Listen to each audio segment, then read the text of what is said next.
welcome to Robert Villaham's press conference ahead of Manchester City. We can start in the room for whoever wants to kick it off. Yeah, George, if you'd like to start. Hi, Robert. You won again midweek. Start again. You won again in midweek in the cup. I think that's 7 unbeaten now. How pleased are you with the start in terms of results and also the way the players have quickly sort of taken on board your message and your methods? Of course, I'm happy with that. I think actually we have 8 in a row. We played 9 games. We lost the first one, and then we have 8 in a row without a loss and won a few. So yes, I mean we're doing very good result right now, and we have scored 23 goals I think in these 9 games and received 9. So it's looking good result wise, but the main thing is also like we look good performance wise. We kind of have the possession in the games. We create goal chances. So for me, we have taken a step already. So I'm pleased with that. But I think we are ready for the next step. Can we actually compete against the top 4 teams? Can we score more goals to win those games? We had a draw and everything. So we're not happy just because we are in a good spot. I think now we are ready to see can we improve. It was nice to see the game the other day when a few new players got the chance and they also performed. So I think that's the way to take it to the next stop. And I guess with Man City up, that's a real big challenge. How do you see that? I mean, they are one of the best top 3, top 4 clubs. Do you sort of feel Spurs are maybe not that far off as maybe you thought when you first walked in the building? Yeah, I mean, I think we have a good chance to compete against them, and probably we have a chance to win as well. And they have a system where they have played together for 2 years now, and same coach and quite many same players. So they are a good team with really high quality players. But you can also see that this league is more competitive now. They lost against Brighton. They have a few draws.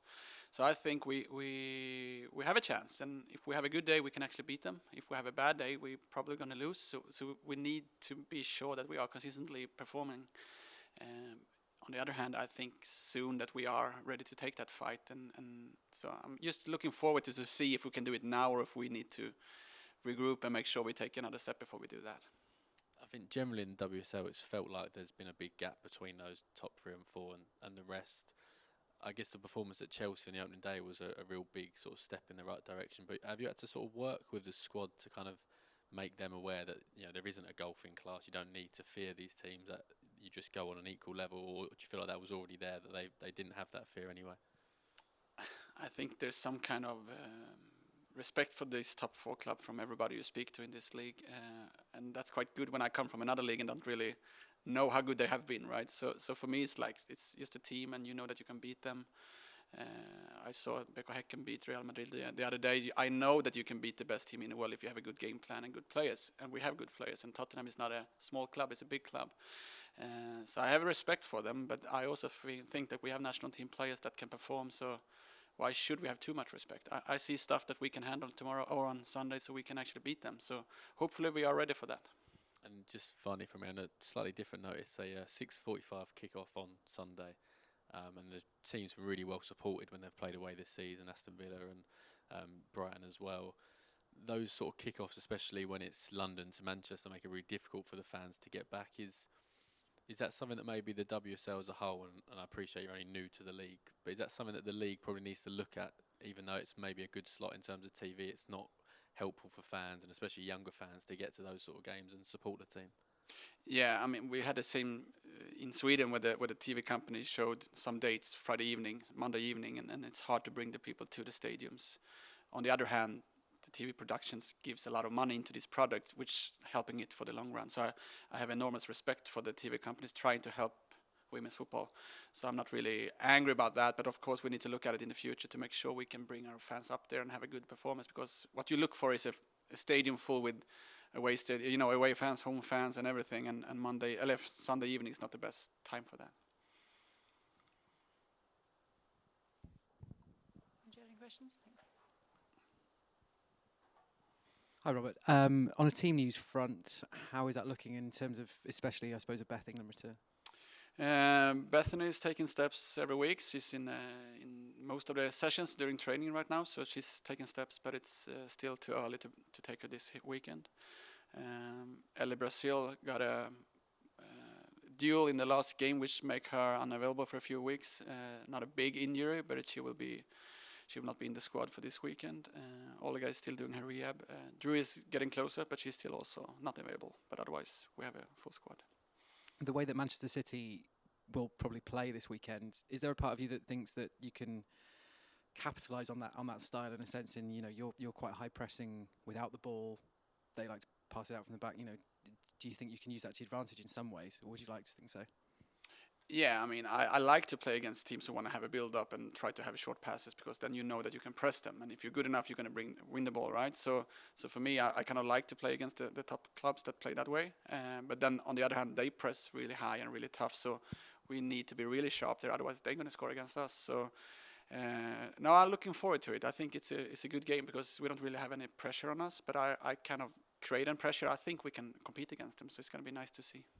And having had a bright performance, if not the result, against Chelsea on the opening day, when you didn't necessarily know your players as well as you do now, does that give you more belief as well that, you know, a few weeks down the line, a couple of months down the line, you can really take this to Manchester City on Sunday?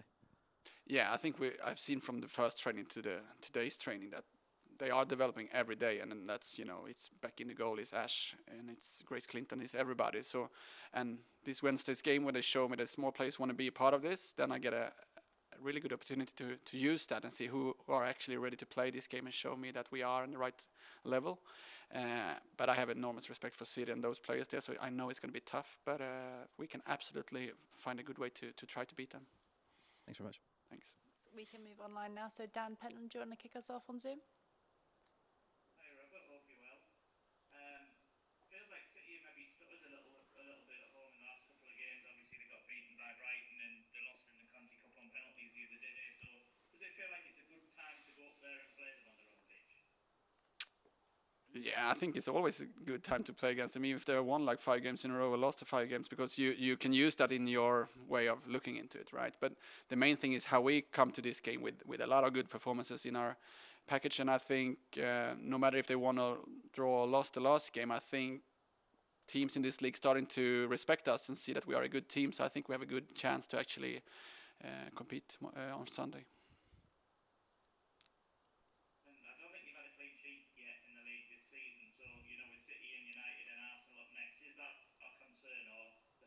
Scoring goals and playing good attacking football, you know, does that kind of override that a little bit? Yeah, I rather win 3-2 than 1-0. So for me, it's more like we need to score more goals. But of course, we want to have a clean sheet and we want to make sure we can do that. But you know, we know what to develop to make sure we get a better chance to get a clean sheet. But for me, it's more into how to score more goals. Actually, I'm not going to put too much effort to get that clean sheet. I'm going to make sure we score more goals. That's the Tottenham way. Cheers. Thanks, Emma. Hey Robert, thanks very much for your tough line. Just what you were saying there to Dan about kind of wanting to score more goals. It sounds like a much more fun way to approach a game of football, and I'd imagine the players are really enjoying that. So, do you think that's an element as to why they're perhaps performing so well under you so far? I think so. I mean, if you're going to build self-confidence, you kind of get self-confidence when you score goals or create chances and you feel the flow. And I think the fans likes to see goal chances, and when we enter their half, if we're going to start trying to save the box and make sure they don't score, we don't really get a good energy unless we actually have a clean sheet. So for me, it's like, no, we need to score more goals. We need to have more ball. We need to create more chances. That's how we should develop. Then we, of course, need to be sharp, and in some situations when we're going to defend. But if you look at it, we haven't really more than 3-4 shots at every game against our goal, right? So we actually defend quite well. We haven't received more than 1 goal for just 2 games. That's Chelsea and Aston Villa. So we still actually defend quite well. But yeah, I want to play for the fans, and the fans love goals. So that's what I'm going to do. Yeah, well, I'm certainly enjoying it. I just wondered with the winter transfer window approaching, it's not too far away now. Obviously, when you came in the summer, you made a few signings, but not loads. Is that something that you're looking into January? Obviously, given the Scandinavian market is obviously open, the Australian market, are they sort of areas that you might be looking into? Absolutely, it's going to be players in Christmas. Absolutely. Great news. Thanks very much. Thanks, Rachel. Hi, Robert. You were talking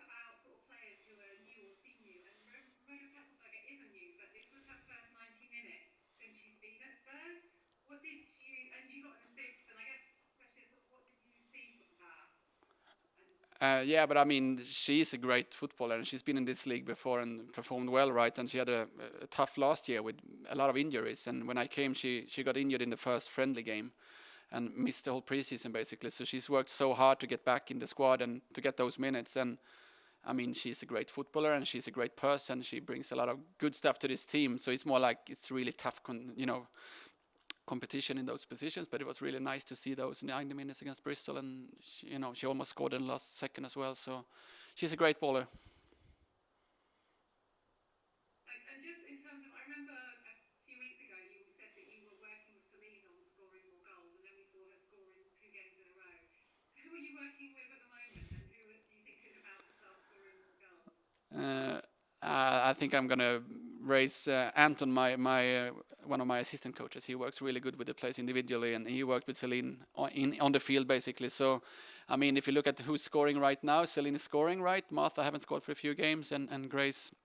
But for me, it's like we have so many players. Rosella scored 2 goals the other night, and we work with everybody to be better. And one day Martha scores, another day Celine scores, but we work with everybody all the time, and my staff around me is very much looking into details with the clips and on the field and everything. So I'm just giving them the trust there, and they shine.